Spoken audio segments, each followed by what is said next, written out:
Welcome back to Random Review, everybody, and before we begin, the most astute of you may have noticed, I has a boo-boo. Yeah, I kind of scratched at my thumb pretty good, and I thought it would have a chance to heal if I took as long as possible to get this review recorded. It did not, so we're just going to cover it up and hope no one really gets too distracted by this thing on my thumb. Hope it does not interfere with my ability to transform today's review subject, Legends BlackArachnia, as I continue what is turning into like a 2-week theme of Takara's fembots and where they originated from. So yeah, just as a week ago, it is the animated BlackArachnia mold now done up in her proper namesake's color scheme, as well as some remolding to make her match far closer to the Beast Wars counterpart. And I think a lot of people were really looking forward to this one the most because BlackArachnia is such a good character in Beast Wars, such a memorable one, really lacking a show-accurate character. Even the repaint I reviewed is still obviously tarantulas. So let's see if this ends up being the salvation Beast Wars fans are looking for. Well, for starters, you're not going to find it in the beast mode because it is still the same alien mutant spider that was present in the animated series. So while she has the shape of a spider, of course, it's not really quite there. The head is not a separate. The head is just kind of mushed into the body. There's a lot more spikes than you would expect to see, and overall the form is not quite Earth Spider-like. It's close enough, but it's just not quite there. Now, you can tell it is cast mostly in black and gold plastic, and I have been asked if I'm worried about the gold being used here, and honestly, no. And it's a nice shade of gold plastic, but it's far closer to what they used on Cybertron Cannonball. It's duller, it's not nearly as swirled as the old-fashioned, really dangerous type of plastic. So, I'm okay with it. I think this should be fine, at least, for the foreseeable future. Now, so I'm not worried about gold plastic eventually breaking on this toy. I'm worried about translucent plastic eventually breaking on this toy. Okay, so the big deal here is that unlike Nightbird that I reviewed a couple days ago, her remolds do a lot to change the profile of her alternate mode. You can see she's got a brand new spider head featuring a lot of translucent spider eyes, giving her a far creepier, far neater appearance than the BlackArachnia from Animated had. And the front is completely redone with these two new mandible pieces to a little bit more closely make the toy match her original counterpart. Now, since then, I have been informed that these are not technically called mandibles. However, if I called them by their scientific name, no one would know what the heck I was talking about. So I am intentionally generalizing for the sake of clarity, and I do apologize to the more biologically informed of my viewers. So for now, they are mandibles, and let's just roll with it. You'll notice they are strangely shaped. You'll see why when we get to robot mode, but as you can tell, they are completely molded translucent plastic, painted on both sides, interestingly enough, which will come into play more in robot mode than here. And they are on very tiny, very tight, translucent ball joint sockets, which is, of course, the thing that scares me the most in any Transformer. This is, again, where I like how I've got Random Review formatted, as it lets me respond to things that come up between the reviews in the comments section. Someone did confirm to me that Nightbird's new parts are all done in clear plastic. Every single one of them, even the ones that look like the same silver that all the others use. And in closer inspection, yes, I can confirm not only are these new components translucent, but so is her robot mode head, as well as this entire section here. And it's a little worrisome. Other things worth mentioning on here, aside from, it's basically the same figure, so he's got the same level of motion and articulation. The mandibles do move, since they are on ball joints. Ball joint here and here, since it's the robot mode arm. You get some flex here, as well as some hinging, if you want to reposition the front legs. The front legs being a soft safety plastic, and feels a bit softer than the original toy was, though that might just be perception or age getting to the original. What interests me the most is the red section on her butt. This is kind of strange to me because not only have they completely blotted out the original molded-in hourglass shape, but they've neglected to include the hourglass in any way, shape, or form, and opted to just paint the entire panel red. This strikes me as strange because it seems to me that just like taking the paint off, or like not painting these two black triangles here on the side, or like, wouldn't it cost less to just make the hourglass shape? I mean, it's black molded plastic. You just paint less surface area, less paint, less money, right? I don't know. Maybe I don't know toy economics well enough, but it seems kind of silly. They've completely omitted the most recognizable part of a Black Widow spider here. Even if it would be scientifically inaccurate to put it on top, but hey, that's another thing. That's another time. She does still have the web launching gimmick and grapple line. It's done up in the translucent red. It's very similar to the original, but you can see that the claw is still nice and tight, holds on firmly, and that's how she looks when she's hanging by her butt. So she can do that properly, at least. I will say I have noticed this launcher does not hold into her abdomen section nearly as well as it did on the original. So maybe a little bit of degradation going on there.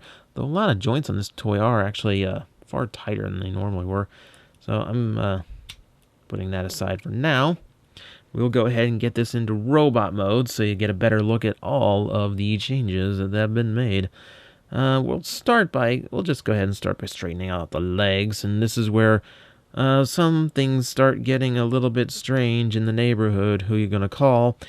We fold this up to rotate around, and you'll notice here that it kind of springs back on me, which the original toy did not do. The original toy kind of locked in place there as soon as I set it and rotated it, and there is a peg there that's supposed to just lock, not to like lock it in place, but just kind of like that friction it, like this is where you're supposed to stop rotating. It doesn't quite do that anymore. Parts they feel a little like spongy to transform. It's a little bit hard to describe, and definitely something you can't really notice on camera, other than the legs are going to be a little bit trickier to line up.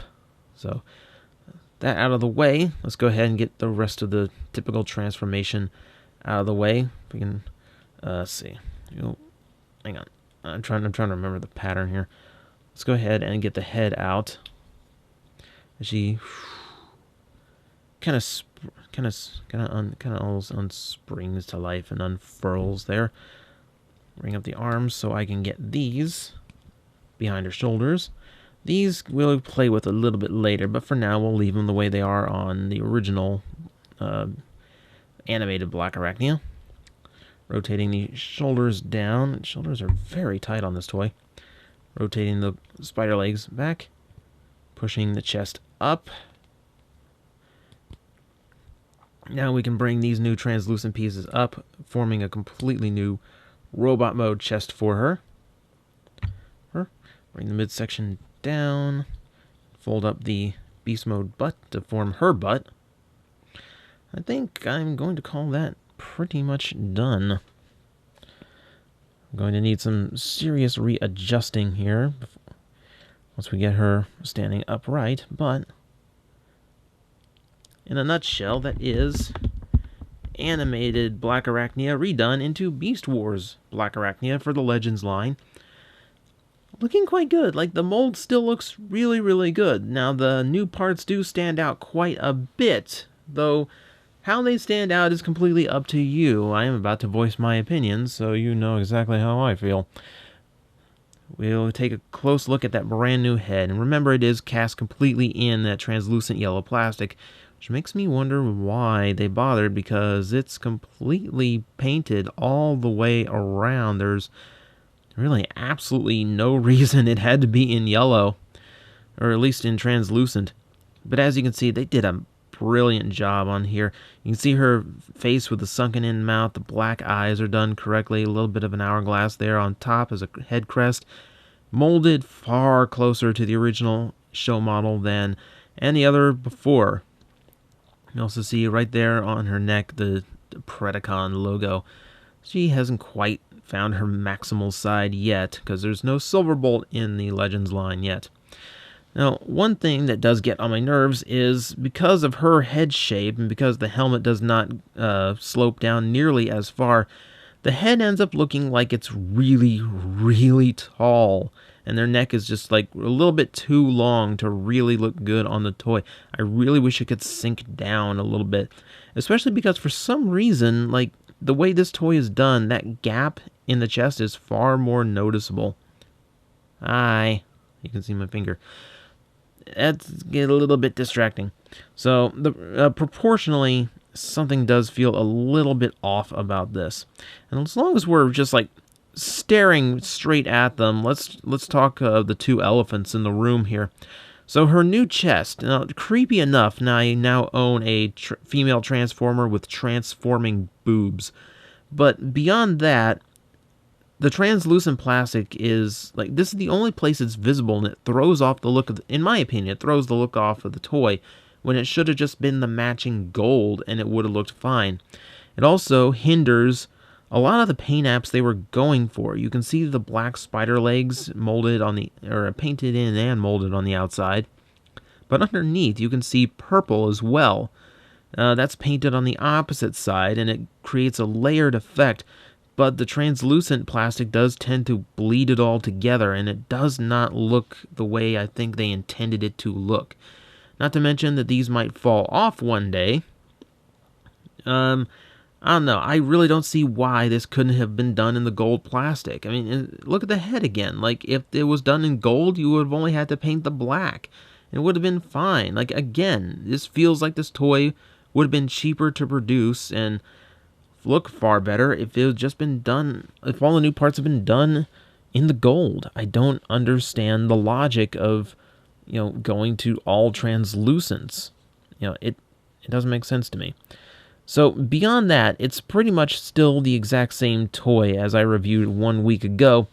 Proportionally very tall, far taller than the other two figures from the new Legends set. And the detail-wise, still kind of in that animated model where it's pretty thin, but they did paint in a bunch more. You can see along the arms a lot more striping to match the original Beast Wars toy. A little bit of attention to make sure some of that striping matches in when the legs are in this configuration. You can see it's still mostly the same colors: gold, black, and a little bit of bronze up here. Little touches of purple. Not much, just enough to kind of accent and bring in some of the color that her original toy had, inaccurate as it was. And strange little things like the fact that her thumb is painted. I don't know, it's kind of interesting to me anyway. So, form-wise, it's still anime BlackArachnia. I do think the head feels a little bit out of place, but for the most part, yeah, not terrible at all, really. So, quickly on articulation, ball-jointed head means full rotation at the neck. It is fairly tight, translucent, and a hinge up and down here if you have any inclination to do that. Ball-jointed shoulders, very tight on this, like no mold degradation showing at all. Elbows also fully ball-jointed, though they are still stuck in the bar curler position. No rotation on the wrists for that. You do have fully ball-jointed thighs, as well as a swivel. Knees that bend to the 90 degrees. Feet that can kind of rock a little bit, just to make sure your poses are a little bit more stable. And you do have a waist rotation as well, giving BlackArachnia quite a bit of articulation for all of your femme fatale purposes. Beyond that, there is a little bit of play you can do. I mean, of course, the obvious is to rotate these spider legs back down and give her something a little bit closer to her original clawed look in the Beast Wars animation. Something else to do, if you like the legs up there, that's fine.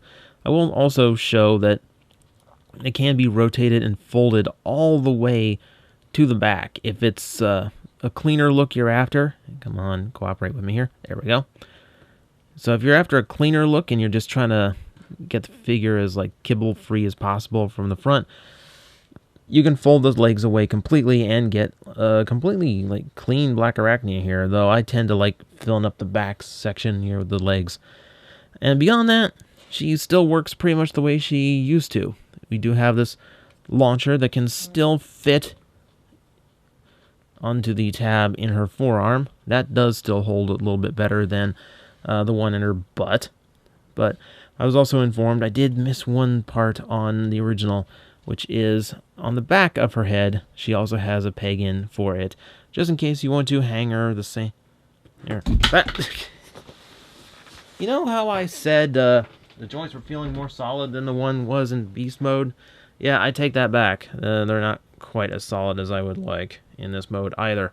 So yeah, she pegs on the back, the claw pegs on the back of the neck too, just in case you want to hang her from a web in robot mode as well. That is a flub that I would normally take out, but in this case, I'm pretty far into this review. I really don't want to do any retakes. We're pretty much done at this point. And hey, impromptu drop test and nothing broke. So maybe the clear plastic's a little bit better than it used to be. I don't know. I'm going to be optimistic and say that's true for now. But as it is, get rid of this little hair because that looks really creepy trying to flick at her chest that many times. It's kind of a strange package. If you fear translucent plastic like I do, this toy gets a little bit scary. But beyond that, it's a decent job trying to recast an animated mold as a Beast Wars style toy. I really think it does suffer for the translucence, not only for long-term lifespan, but also just for form and function, as gold would have looked far better on the chest. And the new sculpting, I will say, really nice. I do like the new Beast Mode head, and of course, yes, the head is absolutely outstanding in the robot mode. So she is something of a mixed bag. She comes with the same pluses and minuses of the animated toy, with some new pluses and minuses of her own. Overall, I still think she stands pretty much on level pegging with the animated figure. So if you liked that one, you'll probably like this one too. And if you're still looking for a BlackArachnia that is more indicative of the one you remember from Beast Wars, this is as close as we're going to get for the foreseeable future. So, I don't know. I just wish it came out just a little bit better than it did.